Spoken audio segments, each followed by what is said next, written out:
இன்றைய செய்திக்கு ஆதாரமாக எடுத்துக்கொண்ட வேத பகுதி அப்போஸ்தலனாகிய பவுல் 2 கொரிந்தியருக்கு எழுதின கடிதத்தின் 28-29 வசனத்தை வாசிக்கும்படி உங்களை அன்போடு அழைக்கின்றேன். 2 கொரிந்தியர் 11வது அதிகாரத்தின் 28-20 இவை முதலானவைகளை அல்லாமல் எல்லா சபைகளை குறித்தும் உண்டாயிருக்கிற கவலை என்னை நாள்தோறும் நெருக்குகிறது. ஒருவன் பலவீனனானால் நானும் பலவீனனாகிறதில்லையோ?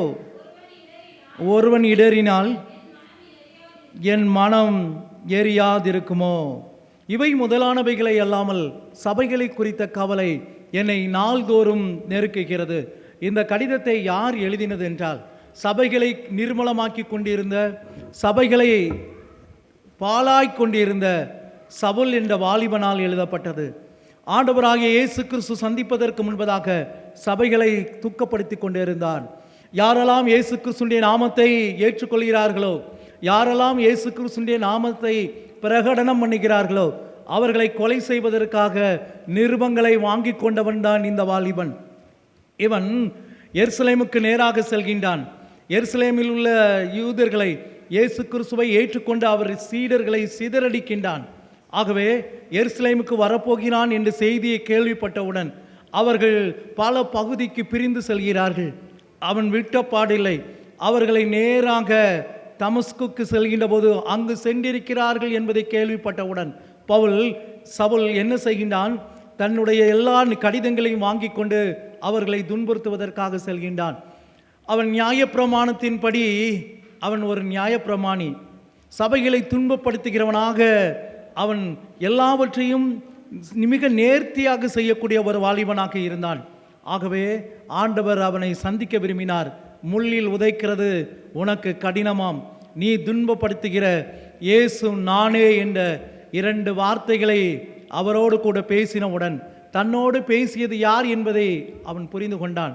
அனனியா தீர்க்கதரிசியிடம் போய் சென்றவுடன் அவன் தீர்க்க தரிசனமாக அனனியா தீர்க்கதரிசியிடம் ஆண்டவர் சொன்னது, என் நிமித்தமாகவும் என் சுவிசேஷத்தின் நிமித்தமாகவும் நான் தெரிந்து கொண்ட பாத்திரமாக இருக்கிறான். என் நிமித்தமாகவும் என் சுவிசேஷத்தின் நிமித்தமாகவும் அவன் எவ்வளவு பாடுகளை அனுபவிக்க வேண்டும் என்பதை நான் அவனிடம் விவரித்து காண்பிக்க வேண்டும். ஆகவே நான் தெரிந்து கொண்ட பாத்திரமாக இருக்கிறான். யார்? ஆண்டவரை துன்பப்படுத்தினவனை ஆண்டவருக்காக துன்பப்படுத்துவதற்காக தெரிந்து கொண்டார்.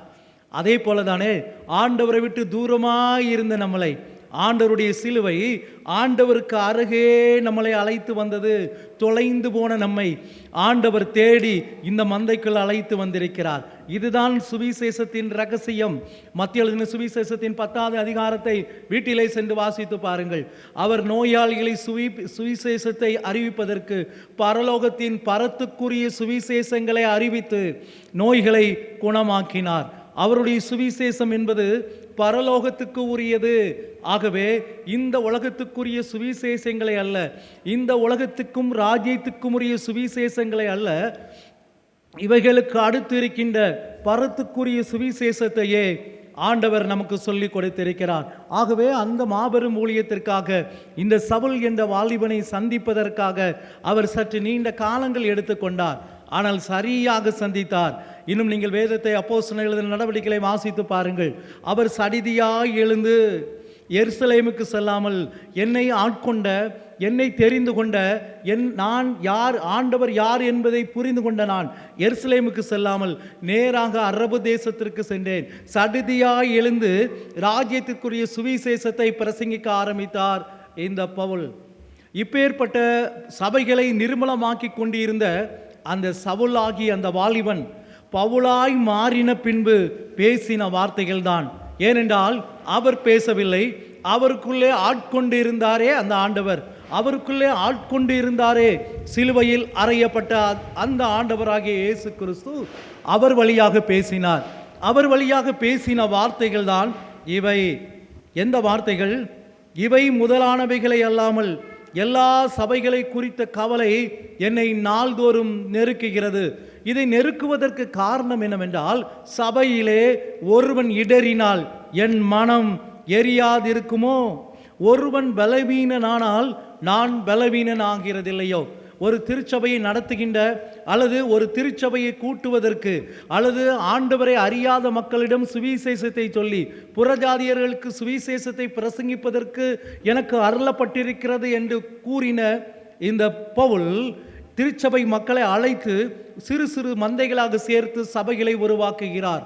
அந்த சபையிலே சேர்க்கப்பட்ட ஒரு விசுவாசி, சபையிலே சேர்க்கப்பட்ட ஒரு அங்கத்தினர் பலவீனனாகிறான் என்றால், பாவத்திலே சற்று பின்னடை, பாவத்திலே மிகுந்து காணப்படுவான் என்றால், நீதியை விட்டு அநியாயத்தை பின்பற்றி அவன் பலவீனனாக மாறுவான் என்றால், நானும் பலவீனனாகிறதில்லையோ? ஒருவன் இடறினால், சபையை சார்ந்த ஒருவன் தன்னுடைய விசுவாசத்தை விட்டு, ஆண்டவருடைய வாழ்க்கையை விட்டு, ஆண்டவருடைய பாதையை விட்டு, ராஜ்யத்துக்குரிய சுவிசேஷத்தை விட்டு மாற்று வழிக்கு செல்வான் என்றால் என் மனம் எரியாதிருக்குமோ என்று சொல்லுகின்றார். இதற்கு முன்பதாக இவை முதலானவைகளை அல்லாமல் என்ற வார்த்தையை பேசியிருக்கிறார். இந்த கொரிந்து சபைக்கு பேசுகின்ற போதுதான் தான் பட்ட பாடுகளை அந்த சபைக்கு அவர் விளக்குகின்றார். நீங்கள் கலாத்திய திருச்சபை, எபேசியர், பிலிப்பியர், தெசலோனிக்கியர், தீமோத்தேயு, தீத்து, பிலமோன் மற்றும் அநேக கடிதங்களை வாசித்து பாருங்கள். அவற்றில் எந்த ஒரு இடத்திலாவது அவருடைய சுவிசேஷத்தை குறித்து நான் சந்தோஷம் அடைகிறேன், என் பலவீனத்தை குறித்து நான் பெருமை பாராட்டுகிறேன், எனக்கு பெருமை பாராட்ட ஒன்றுமே இல்லை, அப்படி இருக்கும் என்றால் என் பலவீனமே போதும் எனக்கு என்று அநேக சபைகளுக்கு கடிதங்களாக எழுதியிருக்கிறார். மீண்டும் நான் உங்களை சந்திக்க வருகின்ற போது ஆண்டவர் எனக்கு வாய்ப்பு கொடுத்தால் கொரிந்தியரை தொடர்ந்து அவர் எழுதின கடிதங்களை நான் தொடர்ச்சியாக உங்கள் மத்தியில் பேச விரும்புகிறேன். அநேக திருச்சபையிலே இன்று தீத்து பகுதிக்கு வந்துவிட்டேன். கொரிந்தியரில் ஆரம்பித்து இன்று உங்கள் மத்தியில் ஆரம்பித்திருக்கிறேன். அது வருவதற்கு பல 5-6 ஆண்டுகள் ஆனாலும் கர்த்தர் எனக்கு வாய்ப்பை தந்தருளும்படியாக நான் ஆண்டவரிடத்தில் வேண்டுகிறேன். இந்த கொரிந்து சபைக்கு அவர் எதை கடிதமாக எழுதுகின்ற போது இவை முதலானவைகளை அல்லாமல், அப்படி என்றால் அவருக்கு வேற கவலைகள் இருந்திருக்கிறது. என்ன கவலை? இன்று கிறிஸ்தவர்களாய் இருக்கின்றவர்களுக்கு என்னென்ன கவலைகள் இருக்கிறது? ஆண்டவர் எனக்கு இன்னொரு வீட்டை கட்டி தந்தால் நன்றாக இருக்கும், ஆண்டவர் எனக்கு இதை தந்தால் நன்றாக இருக்கும். உலகத்துக்குரிய பொருட்களை தேடி ஆண்டவரை பின்பற்றுகின்ற போது, ஆண்டவரிடத்தில் இந்த உலகத்துக்குரிய பொருட்களை தேடி அவை கிடைப்பதற்கு காலதாமதம் ஆகின்ற போது மனிதர்களுக்கு அல்லது கிறிஸ்தவர்களுக்கு கவலை ஏற்படுகிறது. நான் ஆண்டவரிடத்தில் பலமுறை கேட்டுவிட்டேன், எனக்கு அதுக்கு பதிலே கிடைக்கலை. ஆண்டவர் என்ன பேசுகின்றார்? எனக்குரிய ராஜ்யம் பரத்துக்குரிய ராஜ்யம். இந்த உலகத்துக்குரியவன் நான் அல்ல, இந்த உலகத்துக்குள்ள அதிபதியும் நான் அல்ல, அது வேறொருவன் இருக்கிறார். நான் உங்களுக்காக சிலுவையிலே அறையப்பட்ட, உயிர் தெழுந்த, மீண்டும் வரப்போகிற அந்த ஆண்டவராகிய இயேசு கிறிஸ்து. இந்த ஆண்டவராகிய இயேசு கிறிஸ்துவை ஏற்றுக்கொண்டவுடன் பரிசுத்த பவுல் எதை குறித்து கவலைப்படுகிறார் என்றால், சபைகளை குறித்து, தன்னை குறித்து எவ்வளவும் அவர் கவலைப்படவில்லை என்பதை மேற்கூறிய 2 வசனங்கள் நமக்கு தெளிவாக விளக்குகிறது. இவைகளை அல்லாமல் என்று பேசியிருக்கிறார். இவைகளை அல்லாமல் அதனுடைய முந்தைய 2 அதிகாரத்தை 2 வசனத்தை நீங்கள் வாசித்து பாருங்கள். நான் அதிகமாய் பிரயாசப்பட்டவன், நான் அதிகமாய்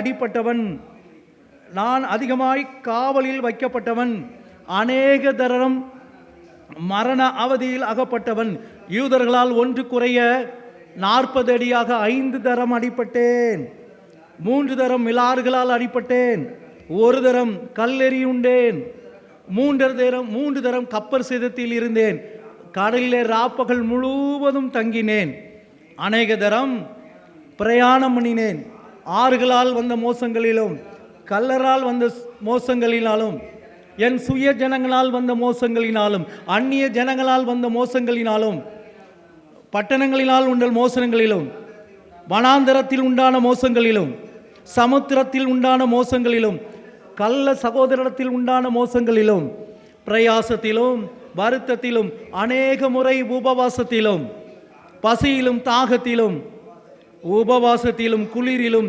நிர்வாணத்திலும் இருந்தேன். இவைகளை அல்லாமல் என் சபைகளை குறித்த கவலை என்னை நாள்தோறும் நெருக்குகிறது. என் சரீரத்திலே நான் பட்ட பாடுகள் எதற்காக? சுவிசேஷத்தின் நிமித்தம் பாடுகளை அனுபவிக்கிறேன். சுவிசேஷம் என்பது வேறொன்றுமில்லை, இயேசு கிறிஸ்து ஒருவரால் மட்டுமே ரட்சிப்பு என்கிற சுவிசேஷம். வேறொரு சுவிசேஷம் நமக்கு கொடுக்கப்படவில்லை. ஏனென்றால் அப்போலோவா உங்களுக்காக சிலுவையில் அறையுண்டான், பவுலா உங்களுக்காக சிலுவையில் அறையுண்டான் இல்லையே. நான் ஞானஸ்தானம் கொடுப்பதற்காக வரவில்லை, சுவிசேஷத்தை பிரசங்கிப்பதற்காகவே வந்தேன் என்று 1 கொரிந்தியரில் கொரிந்து சபைக்கு தன்னை அறிமுகப்படுத்துகிறார். ஞானஸ்தானம் கொடுப்பதும் நான் நயப்பான வார்த்தைகளை பேசுவதும் என்னுடைய ஆண்டவர் என்னை அனுப்பவில்லை. என்னை எதற்காக அனுப்பினார்? சுவிசேஷத்தை அறிவிப்பதற்கு. எந்த சுவிசேஷம்? இயேசு கிறிஸ்து இந்த உலகத்திற்கு வந்தார், பாவிகளை ரட்சிக்க வந்தார். அது நிமித்தமாகவே அவர் சிலுவையில் அறையப்பட்டார், எங்களுக்கு ரட்சிப்பை தந்தார், மீண்டும் உயிர் தெழுந்தார், மீண்டும் வரப்போகிறார், இப்பொழுது எங்களுக்குள் அவர் வாழ்ந்து கொண்டிருக்கிறார் என்பதை சொல்ல வேண்டிய சுவிசேஷத்திற்காக இவ்வளவு பாடுகளை பட்டார். இத்தனை பாடுகளும் பட்டுவிட்டுதான் சபைகளை குறித்த கவலை என்னை நாள்தோறும் நெருக்குகிறது என்று பேசுகிறார். இது மட்டும் அவருக்கு கவலை இல்லை. இன்னும் அந்த அதிகாரத்தினுடைய தொடர்ச்சியை நீங்கள் வாசித்து பார்ப்பீர்கள் என்றால், என் சரீரத்திலே பலவீனம் இருக்கிறது, என் தலையிலே குட்டுகின்ற சாத்தானுடைய முள்ளாக இருக்கிறது. 3 தரம் நான் ஆண்டவரிடத்தில் கேட்டேன். அதற்கு அவர், என் கிருபை உனக்கு போதும், உன் பலவீனத்திலே என் பலன் பரிபூரணமாக விளங்கும் என்றார். பரிசுத்த பவுலுடைய வஸ்திரம் தொட்டு அநேக நோய்கள் குணமாகின, பேய்கள் பறந்தோடின, அவருடைய நிழல் பட்டு சுகமடைந்தார்கள், அவர் கரம் பட்டு சுகம் அடைந்தது. ஆனால் அவருக்கோ சுகவீனம், பலவீனம். அந்த பலவீனத்தை மாற்றுவதற்காக ஆண்டவரிடத்தில் கேட்கிறார். ஆண்டவர் பேசுகின்றார், என் கிருபை உனக்கு போதும். என்ன வியாதியாக இருக்கலாம், நோயாக இருக்கலாம் என்று வேத ஆராய்ச்சியாளர்கள் பலவிதமாக சொல்கின்றார்கள். அவற்றில் ஒன்று என்னதாக சொல்கிறார்கள் என்றால், அவருக்கு ஆஸ்மாவாக இருந்திருக்கலாம், வீசிங் ப்ராப்ளமாக இருந்திருக்கலாம் என்று சொல்கின்றார்கள். இன்றைய காலகட்டத்தில் ஆஸ்மா பிரச்சனை உள்ளவர்களுக்கு பல்வேறு மருத்துவம் இருக்கிறது. இன்ஜெக்ஷன் டெரபிலின் என்று சொல்லுகின்றார்கள், நிறைய ரோட்டாகாப்ஸ் இருக்கிறது, இன்ஹிலர் விதவிதமாக இருக்கிறது. லங்ஸை பாதிக்காத அளவிற்கு சிறிதளவே பாதிப்பை ஏற்படுத்தக்கூடிய அல்லது பாதிப்பே இல்லாத இன்ஹேலர் நிறைய வந்துவிட்டது இன்று சந்தையிலே. ஆனால் அன்றைய காலகட்டத்தில் எந்த மருத்துவ வசதியும் இல்லாமல் எவ்வளவு கஷ்டப்பட்டிருப்பார் பாருங்கள். தன்னுடைய தகப்பனுடைய கூடார தொழிலை செய்து அவர் ஊழியத்தை நிறைவேற்றினார். ஏனென்றால் ரோமர்களுடைய காலத்தில் கூடார தொழில் செய்தவர்கள் சிறப்பு அந்தஸ்தை பெற்றிருந்தார்கள். ஆகவே ரோமர்களுடைய சிறப்பு அந்தஸ்து பெற போய்தான் அவர் சவுலாக இருந்தபோது கிறிஸ்தவர்களை நசுக்க துடுங்கினான். அந்த நாமத்தை தொழுது கொள்கிறவர்களை கொலை செய்வதற்கு காரணம் ரோம குடியுரிமை சவுலுக்கு வழங்கப்பட்டிருந்தது. ஏனென்றால் கூடார தொழில் செய்கின்றவர்களுக்கு ரோமர்களால் குடியுரிமை சட்டம் கொடுக்கப்பட்டது. எதற்காக தெரியுமா? அவர்களை யாரும் தண்டிக்க முடியாது, யூதர்களால் தண்டிக்க முடியாது, யூதர்களால் கொலை செய்ய முடியாது. தண்டிக்கலாம், ஆனால் அவர்களுக்கு தண்டனை கொடுப்பதற்கு ரோமர்களால் மாத்திரமே முடியும். இவ்வளவு பிரதிஷ்டப்பட்ட இவ்வளவு லாபங்களை பெற்றுக்கொண்ட சவுல்தான் ஆண்டவர் அவரை ரட்சித்து ஆண்டவருக்காகவே இரத்த சாட்சியாக மரித்தார். அந்த பரிசுத்த பவுல் தன்னுடைய முதிர் வயதில் தலை துண்டிக்கப்பட்டவராக இந்த உலகத்தை விட்டு ஆண்டவருடைய ராஜ்யத்தில் வருகை அவருடைய நியாய தீர்ப்புக்காக காத்திருக்கிறார். அதில் எந்த அளவும் சந்தேகம் இல்லை. ஆனால் பரிசுத்த பவுலுடைய மனதை காயப்படுத்திய பிரச்சனை எது? அவருடைய சபைகளை குறித்த பிரச்சனை எது? ஒருவன் பலவீனனானால் எந்த விஷயத்தில் சபை பலவீனமானது? அதை தான் இப்பொழுது நாம் பார்க்க போகிறோம். சபை என்றால் இந்த கற்களினால் ஆன ஆலயத்திலா நான் இருப்பேன் என்று நினைக்கின்றீர்கள்? இல்லையே, நீங்களே அந்த ஆலயம். ஒருவன் என் ஆலயத்தை கெடுத்தால் நான் அவனை கெடுப்பேன். திருச்சபை என்பது இந்த வசதி வாய்ப்புகளுடன் இருக்கின்ற இந்த கட்டடத்துடன் இருக்கின்ற சபையை ஆண்டவர் குறிப்பிடவில்லை. நீங்களே அந்த ஆலயம். நமக்குள்ளே ஆண்டவர் வாசம் பண்ணி இருக்கிறார், நமக்குள்ளே ஆண்டவர் இருக்கிறார். இந்த ஆலயத்தில் பிரச்சனை இருக்கிறது. ஒவ்வொருவரும் அவருடைய ஆலயமும் அவயமுமாக இருக்கிறோம். இந்த இடத்தில் என்ன பிரச்சனை இருக்கிறது? கொரிந்து சபையை அவர் பார்த்தபோது அவர்களிடத்தில் என்ன பிரச்சனை இருந்தது? இதை இப்பொழுதும் இந்த 2025 வைத்துக் கொள்வோம். நம்முடைய திருச்சபையிலே, திருச்சபை என்றால் திருச்சபையில் இருக்கின்ற அங்கத்தினராக இருக்கின்ற, உறுப்பினராக இருக்கின்ற ஒவ்வொரு சகோதரனையும் சகோதரியையும் தான் நான் கூறுகின்றேன். அவர்களுடைய ஆலயத்தை அவர்கள் எப்படி வைத்திருக்கின்றார்கள்? பரிசுத்த பவுலுக்கு இந்த ஆழமான வருத்தம் எதற்காக வந்தது? ஒருவன் இடறினால் என் மனம் எரியாதிருக்குமோ? எந்த விஷயத்தில் இடறினார்கள்? ஒருவன் பலவீனனானால் நான் பலவீனன் ஆகிறதில்லையோ? எந்த விஷயத்தில் பலவீனமாக மாறினார்கள்?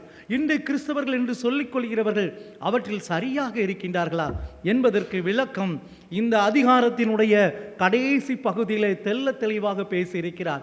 ஏனென்றால் பேச வைத்தவர் ஆண்டவர் அல்லவா? அவருக்கு சொல்லிக் கொடுத்ததும் உயிர் தெழுந்த ஆண்டவராகிய இயேசு கிறிஸ்து அல்லவா? ஆகவே 2025 ஆண்டுகளுக்கு மட்டுமல்ல, இன்னும் எத்தனை ஆண்டு காலம் இந்த பூமியில் நிலைத்திருக்குமோ அதுவரை இந்த வார்த்தை ஜீவனுள்ள வார்த்தைகளாக பேசிக்கொண்டே தான் இருக்கும். அதில் எந்த அளவும் சந்தேகம் இல்லை. எதை குறித்து அவர் திருச்சபைக்கு பேசியிருக்கிறார்? அவர்கள் பலவீனம் ஆனது எந்த விஷயத்தில்?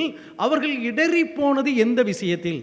அந்த இடறி போன காரியங்கள் இன்று நமக்கு சபைக்குள்ளே இருக்கின்ற அங்கத்தினரிடம் இருக்கிறதா இல்லையா, என்னிடம் இருக்கிறதா இல்லையா என்பதை பரிசோதனை பார்க்கின்ற நேரமாக இதை ஒதுக்கி வைத்துக் கொள்ளுங்கள்.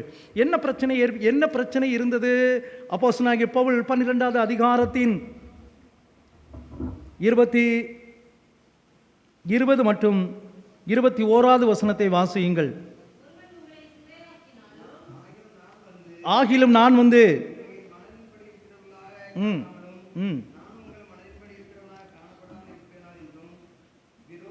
விரோதங்கள், வைராக்கியங்கள், கோபங்கள், வாக்குவாதங்கள், புறங்கூறுதல், கோல் சொல்லுதல், இருமாப்பு, கலகங்கள் ஆகிய இவைகள் உங்களுக்குள்ளே உண்டாயிருக்குமோவென்றும்.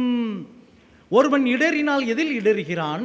ஒருவன் பலவீனன் ஆனால் எதில் பலவீனன் ஆகிறான்? என் கொரிந்து சபையாரே, உங்களிடத்தில் நான் சில இடர்பாடுகளை காண்கிறேன். உங்களிடத்திலே சில பலவீனங்களை நான் காண்கிறேன். என்ன பலவீனம் அல்லது என்ன இடர்பாடு?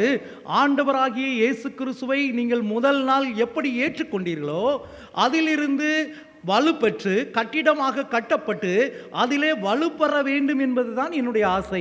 ஆனால் நீங்கள் எவற்றிலே பிணைக்கப்பட்டிருக்கிறீர்கள்? நீங்கள் எப்படி மாறி போனீர்கள்? உங்களுக்குள்ளே எது முதலில் இருந்தது? விரோதம், வைராக்கியம், கோபம். இவையெல்லாம் இன்று நம்மிடத்திலே காணப்படுகிறதா? இவையெல்லாம் தவறு என்றே நமக்கு தெரியவில்லை. விரோதங்கள் இன்னைக்கு நம்முடைய திருச்சபையிலே சார்ந்த அத்தனை பேர்களும் விரோதம் இல்லாமல் இருக்கிறீர்களா? சொல்வதற்கே வெட்கக்கேடாக இருக்கிறதல்லவா? ஒருவரிடம் பேசுவதில்லை. இன்னும் திருச்சபைக்குள்ளே பலவேறு பிரிவு. இதற்காகவா இயேசு கிறிஸ்து சிலுவையிலே அறையப்பட்டார்? இதை குறித்த அழுத்தம் தான் பரிசுத்த பவுலுக்கு பொங்கி எழுந்தது. நான் உங்களை இதற்காகவா சபைக்குள்ளே அழைத்து வந்தேன்? இதற்காகவா சுவிசேஷத்தை அறிவித்தேன்? ஆனால் உங்களிடத்திலே இன்னும் எவை காணப்படுகிறது? வைராக்கியம். தேர்தல் முடிந்தால் பல பேர் பலரிடத்தில் பேசுவதே இல்லை. இதற்காகவா இயேசு கிறிஸ்து சிலுவையிலே அறையப்பட்டார்? இதற்காகவா சுவிசேஷம் மிஷனரிகள் வழியாக இன்று திருச்சபைகளுக்கு அழைக்கப்பட்டது? இந்த விஷயத்தில் இடறினால் எதற்காக இயேசு கிறிஸ்து சிலுவையிலே அறையப்பட்டார் என்பதை உணர்வில்லாதவர்களை நினைத்து என் மனம் இடறுகிறது. நான் வேதனைப்படுகிறேன். இன்னும் ஒரு இடத்திலே பவுல் பேசுகிறார், நான் கற்ப வேதனை அடைகிறேன். யாரை குறித்து? சபையில் உள்ளவர்களை குறித்து. இன்று என்னை குறித்து, உங்களை குறித்து. எனக்காக உங்களுக்காக சிலுவையிலே அறையப்பட்டது பவுல் அல்ல. எனக்காகவும் உங்களுக்காகவும் சிலுவையில் அறையப்பட்டது அப்பொலோவும் அல்ல. உங்களுக்காகவும் எனக்காகவும் சிலுவையில் அறையப்பட்ட அந்த உயிர்த்தெழுந்த ஆண்டவராகிய இயேசு கிறிஸ்துவினுடைய மனம் எப்படி இருக்கும்? ஆகவே தான் சொல்கிறார், நான் நியாயம் தீர்க்க வரப்போகிறேன். இன்னும் பேசுகிறார் பரிசுத்த பவுல், வைராக்கியம், விரோதம், கோபங்கள். இன்னைக்கு கோபம்லாம் சர்வசாதாரண விஷயமாயிட்டு. ஒரு காலத்தில் சொன்னாங்க, கிறிஸ்தவங்களா அன்பா இருப்பாங்க ஐயா, கிறிஸ்தவங்களா இரக்கம் உள்ளவர்களா இருப்பார்கள். இன்று சொல்ல முடியவில்லையே. இன்று நம்மளை குறித்து மற்றவர்கள் எதை பேசுகிறார்கள்? இவர்கள் எல்லாம் கிறிஸ்தவர்கள் என்று சொல்ல முடிகிறதா? வெட்கக்கேடாக இருக்கிறது. நம்முடைய திருச்சபைகளுடைய ஒவ்வொரு காரியத்தையும் ஒவ்வொரு கிறிஸ்தவனுடைய நிலைமையும் பரிசீலனை பார்க்கின்ற போது அவர்களுக்கு மனசாட்சி ஒன்று இல்லாமல் அந்த நல் மனசாட்சி கெட்டு போய்விட்டதோ என்ற பயம் என்று அநேகருடைய உள்ளத்தில் இருக்கத்தான் செய்கிறது. வைராக்கியம், கோபம், வாக்குவாதங்கள், ஆலயத்திற்குள்ளே வாக்குவாதங்கள். ஆலயம் என்பது, திருச்சபை என்பது, நான் பொதுவாக இருக்கிற இந்த கட்டிடத்தை பேசவில்லை, அது தேவையும் இல்லை. இந்த ஆலயம் என்பது நீங்களும் நானும் தான் அந்த ஆலயம். இந்த ஆலயத்திற்குள் வைராக்கியம் இருக்கிறதா? தூக்கி எறிவோம். இந்த ஆலயத்திற்குள் கோபம் வருகிறதா? கோபம் கொண்டாலும் பாவம் செய்யாதிருங்கள். கோபப்பட்டு உங்களுடைய இரத்த அழுத்தத்தை உயர்த்தி விடாதீர்கள். ஆரோக்கியமாக வாழ்வதற்கு இந்த மாதிரி காரியங்கள் தேவையற்றவை. நியாயத்தை கண்டு கோபப்பட வேண்டும். ஆண்டவர் கோபப்பட்டாரே, அதை ரௌத்ரம் என்று சொல்கின்றார்களே. அநியாயத்தை கண்டு கோபப்படுவது, அக்கிரமத்தை கண்டு கோபப்படுவது, அதற்காக ஆண்டவருடைய பாதத்திலே காத்திருந்து ஜெபிப்பது, இது அவசியம். தவறுகளை கண்டு, தவறு செய்கின்றவர்களை கண்டு அவர்கள் மேல் பரிதாபப்படுவது, அவர்களை ஆண்டவருக்கு நேராக அழைத்து வருவதற்கு, அவர்களை கண்டிப்புடன் நடத்துவதற்கு கோபம் அவசியம்தான். ஆனால் அவர் சொல்கின்ற வேதம் வேறு. கோபம், வாக்குவாதங்கள், புறங்கூறுதல். ஒரு காலத்தில் பெண்கள் தான் புறங்கூறுவார்கள் என்பார்கள். இன்று ஆண்களை பார்த்தால் பெண்களை தாண்டி விட்டார்களோ என்ற பயம் இருக்கிறது. காதாக வைத்து பேசுகின்ற, புறம் சொல்கின்ற எத்தனை கூட்டங்கள், ஒன்றை நாளாக்கி பேசுகிற கூட்டம், காது மூக்கெல்லாம் வைத்து பேசுகிற ஒரு கூட்டம் நீங்கள் எல்லா இடத்திலும் சந்தித்திருப்பீர்கள்.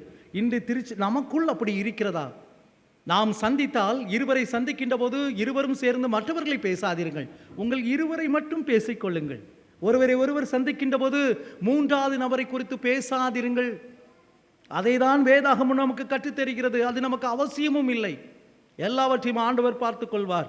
புறங்கூறுதல், கோல் சொல்லுதல், இருமாப்பு எத்தனை வருஷம் ஆனாலும் சரி நான் என்ன செய்ய மாட்டேன், பேச மாட்டேன். ஏன்னா அவன் எனக்கு ஓட்டு போடல. எத்தனை வருஷம் ஆனாலும் சரி அவன் முகத்தில் நான் முழிக்க மாட்டேன். இருக்காங்க கிறிஸ்தவங்க, ஐயா இன்னைக்கு கிறிஸ்தவத்தை காந்தியடிகள் சொன்னது போல, கிறிஸ்தவர்களே கொட்டை எடுத்துக்கொண்டு தெருவாக இயேசு கிறிஸ்து வாழ்கிறார், உயிருள்ளவர் ஜீவனுள்ளவர் என்று அடிக்காதீர்கள். ஒவ்வொரு கிறிஸ்தவனும் கிறிஸ்தவனாக வாழுங்கள். இந்திய நாடு என்றோ கிறிஸ்தவனாக மாறி இருக்கும். அப்படி என்றால் இன்றைக்கு மறுமலர்ச்சி அல்லது புரட்சி வருவதற்கு காரணமாய் இல்லாமல் போனதற்கு காரணம் திருச்சபையில் இருக்கின்ற நாம் தாம் என்பதை முதலில் புரிந்து கொள்ள வேண்டும். ஆண்டவர் நம்மை பார்த்து ஆவிக்குரிய கனிகள் நம்மிடத்தில் வர வேண்டுமே, இன்னும் அதை புதுப்பித்துக் கொள்வோம். அப்படி என்றால் இருமாப்பு, இவற்றை முதலில் கலைந்தெடுப்போம். இது வரதான் செய்யும், இருக்கத்தான் செய்யும். வைராக்கியங்கள் சில நேரத்தில் வருகிறது. மனுஷனுக்கும் ஆவிக்கும் சரீரத்திற்கும் இடையே ஒரு மிகப்பெரிய போராட்டம் நடந்து கொண்டு தான் இருக்கிறது. இந்த பாவ சரீரத்தில் இருந்து என்னை விடுதலை செய்வன் யார் என்று கதறுகின்ற வாக்கியத்தை நீங்கள் வாசித்து பார்த்திருப்பீர்கள். அப்படி என்றால் இவையெல்லாம் என்னுடைய வாழ்க்கையிலே இருக்கும் என்றால், ஆண்டவரே இதை நான் தூரே நகர்த்தி விடுகிறேன். என் சபைக்குள் இருக்கக்கூடாது. நான் மற்றவன் கண்ணில் இருக்கிற தூசியை பார்ப்பதற்கு முன்பதாக என் கண்ணில் உள்ள உத்திரத்தை அகற்ற விரும்புகிறேன். ஆண்டவரே, நான் கடந்து வந்த பாதையிலே இதில் ஏதாவது ஒன்று என்னிடத்தில் இருக்கும் என்றால் அதற்காக உம்மிடத்தில் மன்னிப்பை வேண்டுகிறேன். என்னை பார்க்கின்றவர்கள் என்னை அல்ல, ஆண்டவரே உம்மை காண வேண்டும். ஆகவே தான் வேதாகமும் சொல்லி இருக்கிறது, உலகத்திலே நீங்கள் எல்லாராலும் வெறுக்கப்படுவீர்கள், உங்களை பைத்தியக்காரர்கள் என்று சொல்வார்கள். நீங்கள் கோபமே இல்லாமல், வைராக்கியமே இல்லாமல், இருமாப்பே இல்லாமல், கோல் சொல்லுதலா இல்லாமல் நீங்கள் நடந்து பாருங்கள், உங்களை பைத்தியம் என்று பேசுவார்கள். வாழ தெரியவில்லை என்று சொல்வார்கள். இவர்களுக்கு உலகம் தெரியவில்லை, இப்படி பைத்தியக்காரனாக இருக்கிறானே. இல்லை, உலகத்தில் பைத்தியம் என்பது ஆண்டவருக்கு ஞானமாக தெரிகிறது. உலகத்தில் ஞானவான்களை வெட்கப்படுத்தவே ஆண்டவர் பைத்தியங்களை தெரிந்து கொண்டார். ஹல்லேலூயா. அப்படி என்றால் என் அன்பு சகோதர சகோதரிகளே, ஆண்டவர் நமக்கு நம்முடைய ஆலயமாகிய இந்தவற்றில் என்னென்ன காரியம் இருக்கிறதோ அதை அகற்றிவிட்டு இன்னும் சொல்கின்றார், இவைகள் எனக்கு இடர்கள் உண்டாகி இருக்கிறது. இதை ஒருவன் செய்வான் என்றால் அதை என்னால் தாங்கிக் கொள்ள முடியவில்லை. நான் ஒரு காலத்தில் ஆண்டவரை ஏற்றுக்கொள்கிறவர்களை, அவருடைய நாமத்தை தொழுகிறவர்களை நான் துன்பப்படுத்தி கொண்டிருந்தேன். நியாயப்பிரமாணத்தின்படி நான் ஒரு நல்ல நியாயப்பிரமாணி. ஆனால் சபைகளை துன்பப்படுத்தியவன். நான் சரியாக தான் வாழ்ந்தேன், நியாய பிரமாணத்தின்படி நான் பாவம் எதுவும் செய்யவில்லை, ஆனால் நான் ஆண்டவரை துன்பப்படுத்தியவன். ஒருவேளை என் அன்பு கொருந்து சபையாரே, இது உங்களிடத்தில் இருக்கிறதை கண்டு எனக்கு கவலையாக இருக்கிறது, இடறுதலாக இருக்கிறது, என்னை அது பலவீனப்படுத்துகிறது. ஏனென்றால் நான் அறிவித்த சுவிசேஷம் எது? பரத்துக்குரிய சுவிசேஷம். ஆண்டவர் இந்த உலகத்திலே ஆசீர்வாதத்தை தருவார், ஆண்டவர் வீட்டை கட்டி தருவார், ஆண்டவர் வாசலை ஏற்படுத்தி தருவார், ஆண்டவர் அதை தருவார், இதை தருவார். எத்தனை வருஷம் உயிரோட வாழ்ந்துட போகிறோம்? அவ்வளோத்தையும் தந்துட்டார், செத்து போயிட்டோம்னா? இந்த உலகத்துக்குரிய ஆசீர்வாதங்கள் அவர் தந்தாலும் சரி, போனாலும் சரி, அதற்காக வருந்தக்கூடாது. நமக்கு இன்று ஜீவனை தந்திருக்கிறாரே, நன்றாக சுவாசிக்க முடிகிறதே, இரவு படுத்தால் தூக்கம் வருகிறதே, இதற்கு மேல் என்ன ஆசீர்வாதம் வேண்டும்? காலையில் எழுந்து நடப்பதற்கு ஆண்டவர் பலன் தந்திருக்கிறாரே, அதற்காக ஆண்டவருக்கு நன்றி செலுத்துங்கள், ஆண்டவரை துதியுங்கள். என்னுடைய சுவிசேஷம் பரலோகத்துக்குரியது. இந்த பரலோகத்துக்குரிய சுவிசேஷத்தில் இவைகள் இடருளாக இருக்கக்கூடாது. இந்த உலகத்துக்கு முறையாக நடிக்கிறவர்களுக்கு இது இருந்துட்டு போட்டோம். ஆனால் இந்த பரத்துக்குரிய வாழ்க்கை வாழ்கின்றவர்களுக்கு இவை இடையூறாக அமைந்து விடக்கூடாது. ஆகவே இதை நம்மை விட்டு அகற்றுவோம். இரண்டாவது, மிகப்பெரிய காரியத்திற்குள்ளே அவர் செல்கிறார். எதை பேச வேண்டுமோ அதை ஆண்டவர் அவர் வழியாக பேசுகின்றார். அடுத்த வசனத்தை வாசிங்க. மறுபடியும் நான் வருகிற போது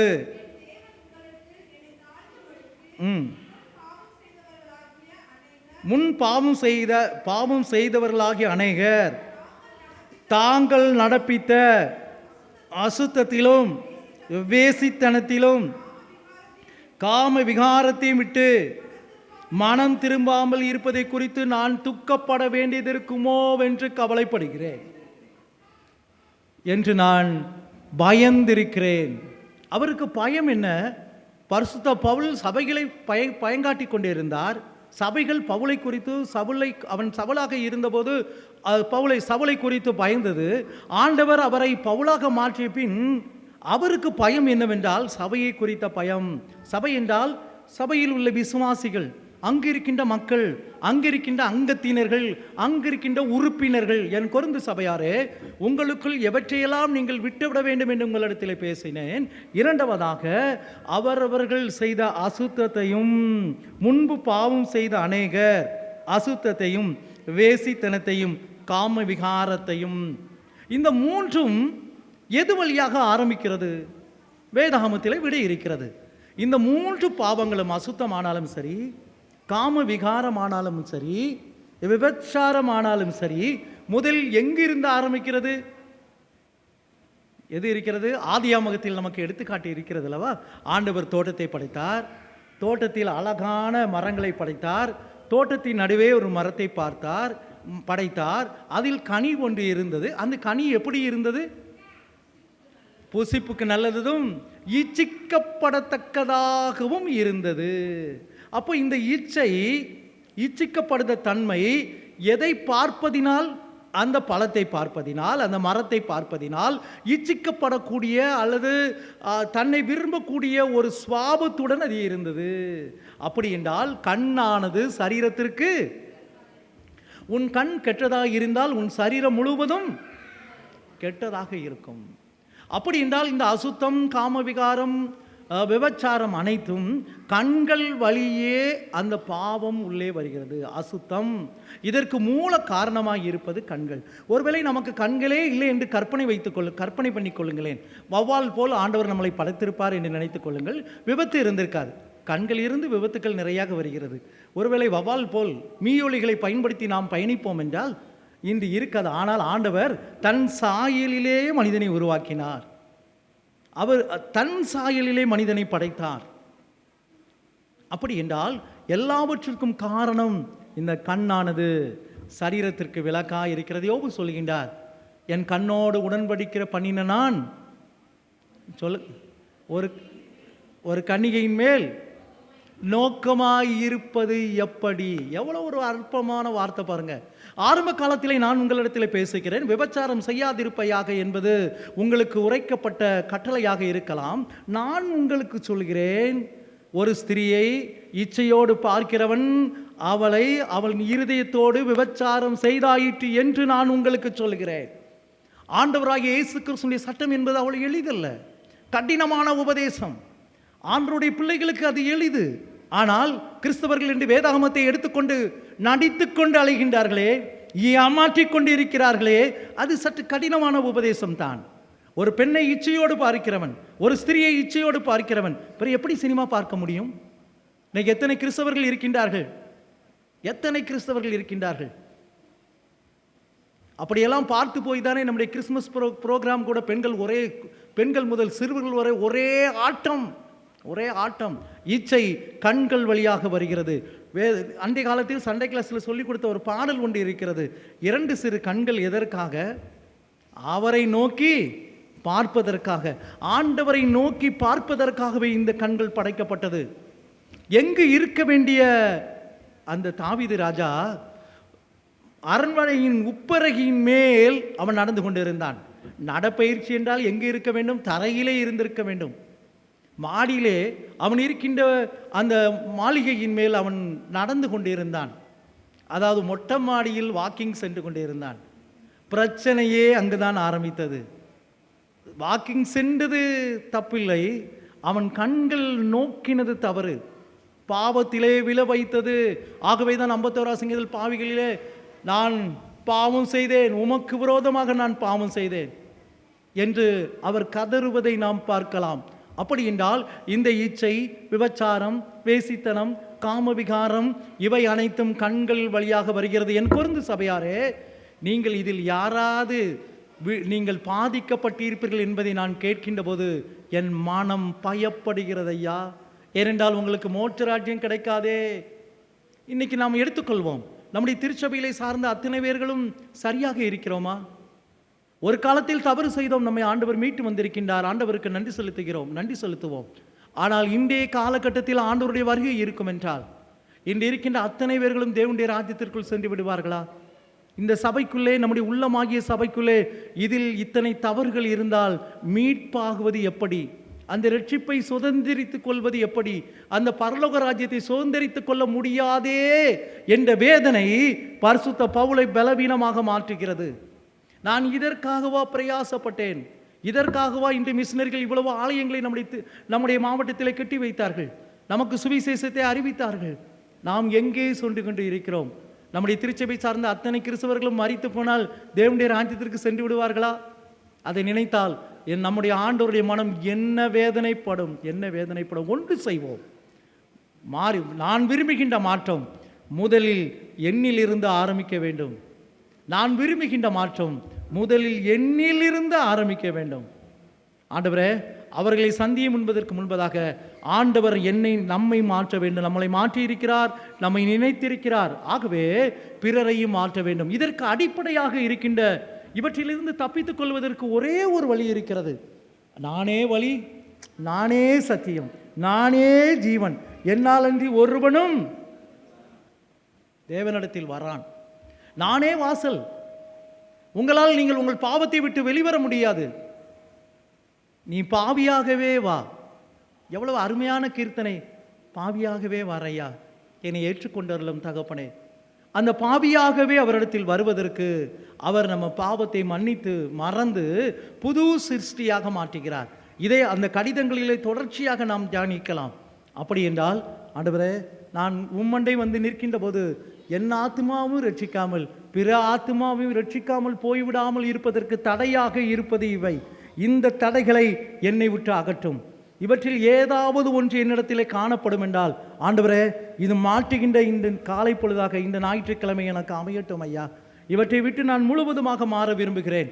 இதற்கு ஒன்றே ஒன்று காரியம், தினம்தோறும் வேதத்தை வாசிக்க வேண்டும். ஆண்டவர் வார்த்தை வழியாகவே நம்மை பேசுகிறார். வேதத்தை வாசிக்காமல், வேதத்தை தியானிக்காமல், தினந்தோறும் ஜெபிக்காமல் அவரண்டை கிட்டி சேர முடியாது. அவரண்டை கிட்டி சேர்வதற்கு ஒரே வழி இதுதான். அதிகாலையில் என்னை தேடுகிறவன் என்னை கண்டடை. அதற்காக அதிகாலை என்றால் 1 மணிக்கு எழுந்து ஜெபிப்பதா? அப்படி இல்லை. முதல் முக்கியத்துவம் அவருக்கு. எது நடந்தாலும் என் தேவனிடத்தில் முதலில் தெரியப்படுத்துவேன். எது நடந்தாலும் அவரிடத்திலே நான் பேசுவேன். யார் என்ற முதல் முக்கியத்துவை ஆண்டவரிடத்துக்கு குடிக்கிறார்களோ, முதலாவது தேவனுடைய ராஜ்யத்தையும் அவருடைய நீதியையும். 4 மணி 5 மணி முக்கியம் இல்லை. என் வாழ்க்கையில் எது வாயை திறந்தாலும் அவர்தான். நான் எதை சிந்தித்தாலும் அவர்தான் என்று யார் முக்கியத்துவம் கொடுக்கிறார்களோ அவர்கள் ஆண்டவரை கண்டு கொள்ளுவார்கள்.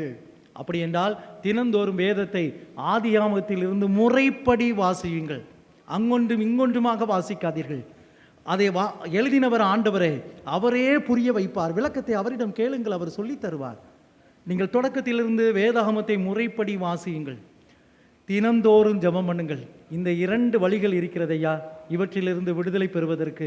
இவை பேச பேச ஆண்டவர் யார் என்பதை புரிந்து கொள்ளலாம். வேத வாசிப்பே இல்லாத கிறிஸ்தவர்கள் இன்னைக்கு எத்தனை பேர்? வேதத்தை முறைப்படி வாசிக்காத கிறிஸ்தவ கூட்டம் தான் இன்னைக்கு 90% இருக்கிறது. ஆகவே தானே வாக்குவாதம், ஆகவே தானே சண்டை, ஆகவே தானே பிரச்சனை. வேதத்தை வாசித்து கள்ள உபதேசம் வேற, இது வேற மிகுந்து காணப்படுகிறது. அதை வரப்போகின்ற கடிதங்களிலே நாம் பார்க்கலாம். எப்படியெல்லாம் உபதேசத்தை மாற்றி பேசுகிறார்கள் என்பதை தெளிவாக பேசியிருக்கிறார்.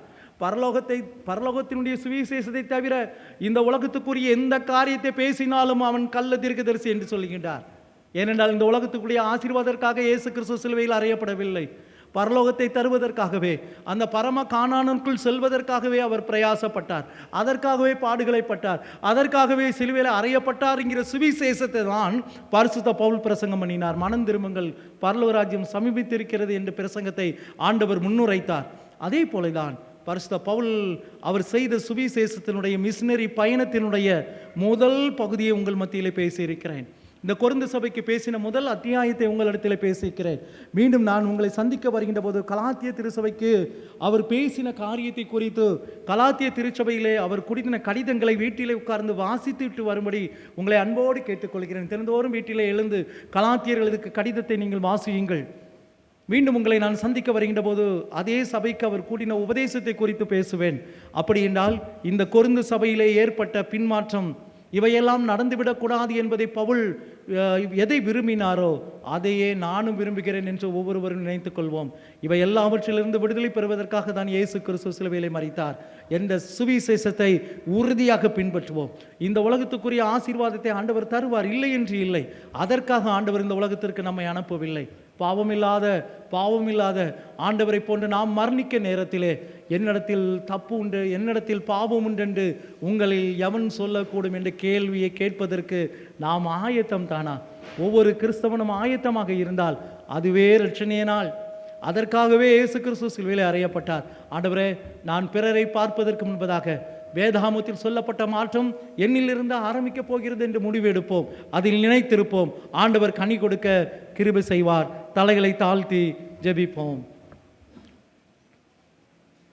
அன்பின் தகப்பனே, பரிசுத்த பவுல் கொரிந்து சபைக்கு கடிதமாக எழுதியவற்றில் தன் சரீர பலவீனங்களை அவர் முன்னிறுத்தவில்லை, அவர் பட்ட பாடுகளை முன்னிறுத்தவில்லை. சுவிசேஷத்து நிமித்தம் நான் எவ்வளவு அவமானப்பட்டேன், சுவிசேஷத்து நிமித்தமாக என் கைகள் கட்டப்பட்டிருக்கிறது, ஆனால் வசனமோ கட்டப்படவில்லை. சுவிசேஷத்தின் நிமித்தமாக நான் பலவீனமாக இருக்கிறேன். இந்த பலவீனங்களை குறித்து நான் பெருமை பாராட்டுகிறேன். அன்பின் தகப்பனே, ஆனால் அவருக்கு ஒரு பயம் இருந்தது, அவருக்கு ஒரு கவலை இருந்தது. எது தெரியுமா ஐயா?